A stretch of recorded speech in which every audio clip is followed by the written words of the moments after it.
Welcome to this explainer. Today we're diving straight into the completely mind-bending lore of Eloria. Now, if you've been following this saga, you already know the timeline is beautifully, wonderfully twisted. We're going to break down exactly how the characters' desperate attempts to change their fate are literally the exact things that caused those tragic fates to happen in the first place. It's an incredible story full of complex magic, absolutely heartbreaking betrayals, and a web of time-traveling paradoxes that'll definitely leave your head spinning. Here's our roadmap for today. We'll briefly cover the forces of reality, move into the catalyst of chaos, tackle the cosmic trolley problem, explore the temporal fracture, look at the unmaking and erasure, and wrap it all up with redemption through time. Let's get right into it. Section 1. The forces of reality. So to really get what's happening, we have to remember that the essences in this universe aren't just your standard arbitrary magic spells. They act exactly as they would in real-world physics. Entropy causes actual literal decay. Aether connects the physical fabric of the universe, and reality literally reshapes the world around the wielder. They're fundamental forces, which means when you mess with them, you aren't just breaking a magical rule. You are fundamentally breaking physics itself. And that brings us to our first massive bootstrap paradox. Apitin accidentally finds the throne of the realms, right? This sets off a chain reaction where Thalion and Elendor build a time gate. They look through it and they see this terrifying future of Nithra fighting a woman with blonde and blue hair. Horrified, Thalion and Elendor try to intervene to stop it. But here's the kicker. By acting on that vision, they accidentally set in motion the exact events that guarantee it actually happens. Section 2. The Catalyst of Chaos. Nithra's arc across books 1, 4, and 5 is just absolutely gut-wrenching. She starts off holding the essence of balance. To protect her newborn baby, she hides her with a handmaiden. And as a quick aside, that same handmaiden incredibly uses a tear from the future Sylvie to revive Lothman 30 years later. But while Nithra is trying to protect her child, her own family completely betrays her. Thalion secretly traps her beloved Elias in a prison of entropy. Her brother Aten kills their sister, Rael, and Elendor takes Nithra's baby and hides her in a cave. This ultimate devastating betrayal pushes Nithra straight from the Queen of Balance into the absolute extremes of hate. Desperate, grieving, and pushed way past her breaking point, she actually listens to the sinister manipulations of the Chaos Crown. It feeds on her, twisting that profound grief into uncontrollable rage, turning her into the Queen of Chaos. She puts it on thinking she can fix everything, but she only accelerates the tragedy. Section 3. The Cosmic Trolley Problem. Now, let's talk about Elias. He isn't just being malicious here. He's facing a literal cosmic trolley problem. He looks ahead and realizes he has to make an impossible choice. Does he kill the innocent child who will eventually possess the essence of unmaking?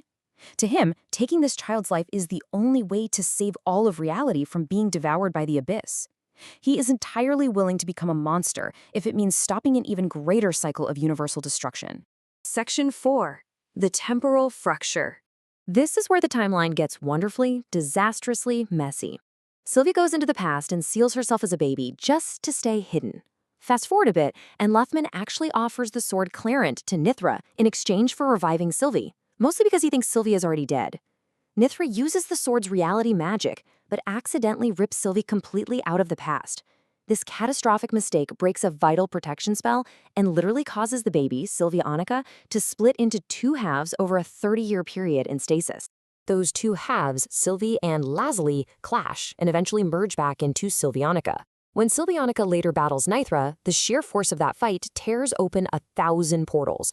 Out of one of these portals pops an alternate Lazuli, who accidentally travels all the way back to the events of Book 1 with Thalion and Elendor. And remember the final battle of Book 1?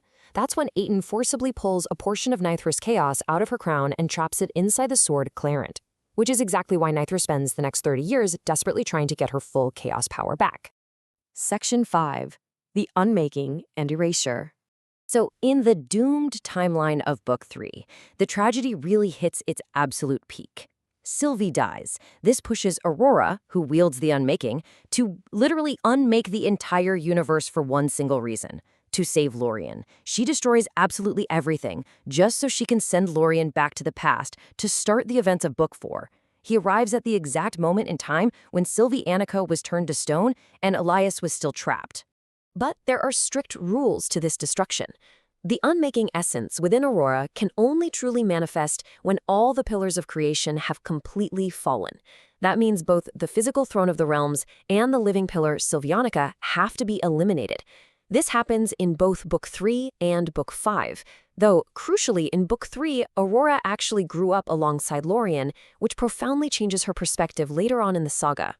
This strict rule leads to one of the most heartbreaking moments in Book 5. To trigger the unmaking, the entity known as Erasure completely deceives Sylvianica. It manipulates her into just giving up and fading away entirely. And the absolute cruelest part of this, Lorien and Lothman are physically trapped, forced to watch the person they love fade out of existence right in front of their eyes, completely helpless to stop it. Section 6. Redemption through Tarn. During the massive, apocalyptic final battle of Book 6, Sylvianica and Aurora violently shift and tear through entirely different eras of time. In an incredible full-circle twist, one of these temporal shifts sends them falling all the way back to the beginning of Book 2, and they physically crash into Lothman's ship. Their battle from the future is the exact event that caused his ship to crash in the past. It perfectly connects every single thread of this massive, sprawling paradox. But here is where the cycle of destruction is finally broken. Ultimately, Aurora the Unmaking is redeemed into mercy. And how does it happen? Because of the actions of Lorien from Book 3 and Cine from Book 6. Both are people that different versions of Aurora cared for deeply. They use the reality-bending sword Clarent to show this evil, destructive Aurora the deeply loving, tender memories they shared with her across the different timelines. They use reality not to destroy, but to remind her of love. Which leaves us with this powerful question to think about. Are we forever doomed to repeat the tragic paradoxes of our past, or can love, connection, and mercy truly rewrite the fate of the universe? It's a stunning, beautiful conclusion to a brilliantly complex story.